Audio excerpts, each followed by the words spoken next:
In the waters of Southeast Asia resides a centuries-old tribe known as the Bajau. This group spends almost the entirety of their time on the ocean, unlike any other group of people living on Earth today. They are known for their extraordinary spearfishing tactics through the practice of freediving. Over hundreds of years, the Bajau have evolved impressive lungs, livers, and spleens to maximize their time spent underwater. These people utilize their physical abilities to catch their main food source, fish.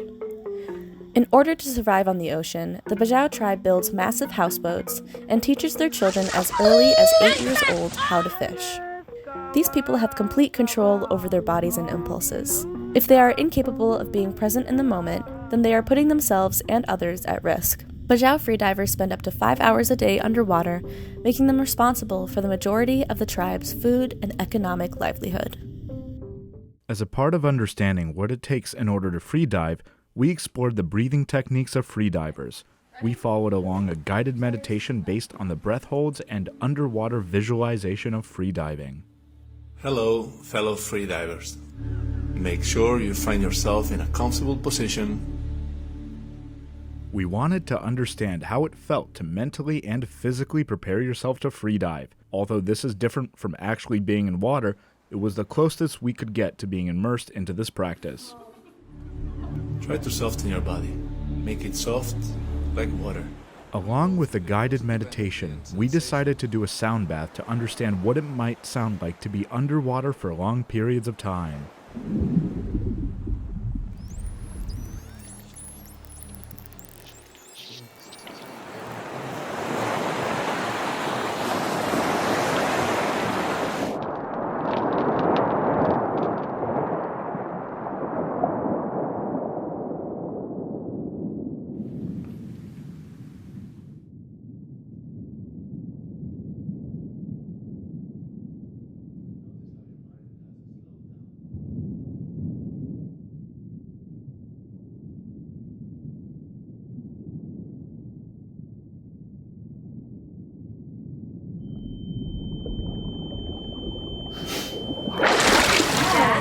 Crazy.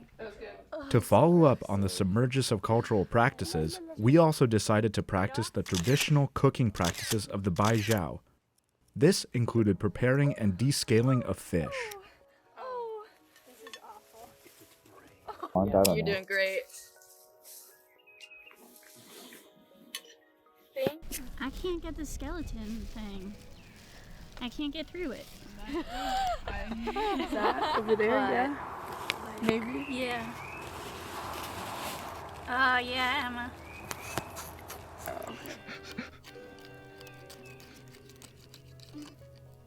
Can you hold it?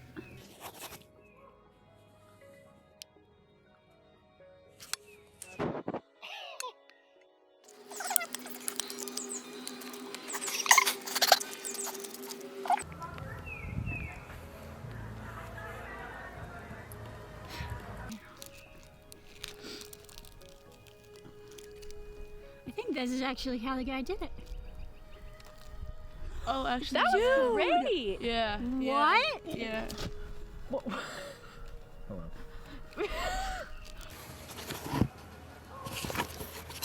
Alright, okay.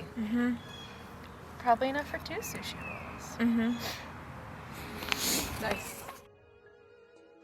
The purpose of these forms of embodiment was to feel submerged into the culture and practice of the Bajau tribe we're researching. The practice of breathing and breath holds takes great strength and concentration. I particularly liked the body scan. I use that a lot when I'm trying to figure out, like, if my body's really sore. I'm trying to figure out where that pain is coming from. I feel very, present. It feels really nice to rest. I know that, when it comes to, school and being in an academic setting, it can feel very overwhelming and very, I'm only allowed to be an academic version of myself. But being able to allow myself to have time in the middle of the week where I can just, lay down and think about nothing, just be blank for a little while, it's nice. My takeaway is I don't normally do things like that, but after doing that, I honestly feel like it's something that I would like to incorporate, and I think that it really helped me feel more kind of at peace. I think with the freediving meditations, I can understand why you need to be like calm while doing something like freediving, because when you get into like maybe like scary situations or like you're feeling a lot of like the pressure of the water or everything, it's important to like stay calm and just let the like the different sensations that you're feeling sort of pass by. And I think that's sort of what I was feeling as we were meditating, was just like sort of like observing the sensations that like come in and then like letting them like pass by, essentially. Also, the preparation of the fish helped to deepen our connection and appreciation of the food we eat. I have a lot more respect now for people who do this for every meal. I think that it's impressive that they are able to get actual dinners out of a single fish like that. I guess it makes me appreciate a lot more, I guess, like where our food comes from. We're very disconnected from our food, like as a whole. And like, obviously this is like very the mass like production that we have for food. And like today's like Western society. And I think if people were more connected to their food, then we would like throw away food a lot less and like appreciate what we have a lot more. Yeah.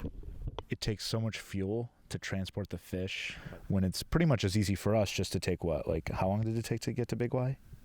No, like 15 minutes. Yeah, like 15 minutes, and like, you know, it emphasizes kind of the disconnect that we have between our, you know, our food and. So I definitely felt really bad about cutting into this fish. It was almost disrespectful.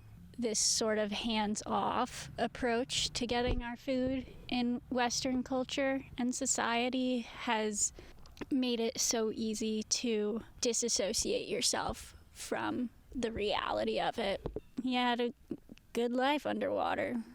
Up and out of nowhere, we ended it. So I feel guilty. This fish died for us to do a video about it. But I have a newfound appreciation for where my food comes from. Although this society is incredibly sustainable and independent, it is not without struggles. One of the largest struggles being their lack of sovereignty and concrete national borders. As stateless people, they are more susceptible to abuses of power and have little rights in the eyes of the United Nations. There is no easy way to keep track of violations perpetrated against the Bajau tribe, which leads them to be an incredibly difficult group to protect. Statelessness denies formal employment and access to public schools, leaving the Bajau with nothing if they are unable to retain their traditional lifestyle.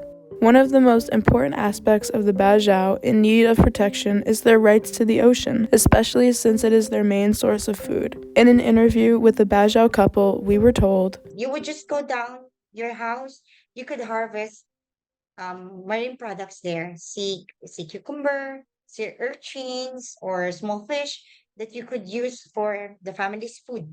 Then climate change came, pollution came, so Bajau, having no source of food and livelihood, would just transfer and go to somewhere else.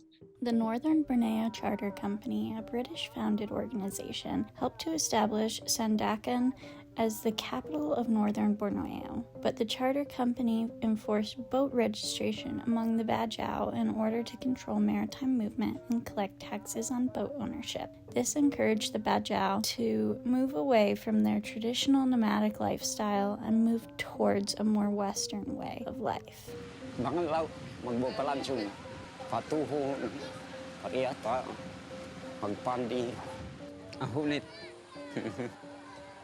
Pollution came, modernization came, but Joe did not know how to deal with that. So they would just escape from it. These same struggles face the Bajau today. The Malaysian government has been a large proponent of forcing the Bajau back onto land, mostly with the hopes of having control over the fishing areas and allowing for overfishing in certain areas. The Bajau tribe is more than just a group of people that are excellent freedivers, but also an amazing example of sustainability and food practices. Since they only take the amount of food that is absolutely necessary for their survival, there is almost no ecological depletion of the oceans they inhabit. The Bajau view the ocean as being part of them, As Kitty Chang states, the sea is more than their origin and food provider, but also a brother that should not be damaged. They set an example for all people in all parts of the globe that this planet is more than just the place we live, but instead the air in which we breathe, the water in which we drink, and the food in which we nourish ourselves with. Western societies need to adapt and learn these viewpoints in order to mitigate the effects of climate change and to understand what true sustainability is. To be sustainable is more than just green infrastructure and getting off of fossil fuels. It is to understand the ways in which our bodies call for a connection to our world, to feel the water that surrounds us. The word nature implies non-nature. The Bajau people see the world and their surroundings as one. They do not view themselves as different from nature.